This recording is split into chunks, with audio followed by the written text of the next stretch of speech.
বিগত 15-16 বছর যাবৎ আমরা একটি স্বৈর শাসকের নির্যাতন, নিপীড়ন, গুম, খুন, হত্যার মধ্য দিয়ে জীবন পার করেছি।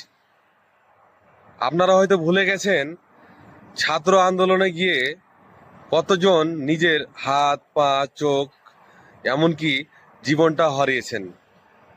আপনারা হয়তো ভুলে গেছেন মুগ্ধর সেই পানি দেওয়ার কথাগুলো, পানি লাগবে ভাই, পানি লাগবে ভাই, এই কথাগুলো ভুলে গেছেন। আপনাদের কানে আর বাজে না হয়তো। আপনারা হয়তো ভুলে গেছেন আবু সাইদের সেই রক্ত ঝরানো দিনটির কথা, যে পুলিশের বাধার সামনে দাঁড়িয়ে নিজের প্রাণটা দিয়ে দিয়েছে। আপনারা আজ হয়তো ভুলে গেছেন।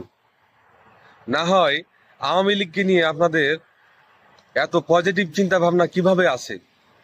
আপনারা আজকে বলেন আওয়ামী লীগকে নিষিদ্ধ করা সমীচীন নয়। কেন? যে দলটি বাংলা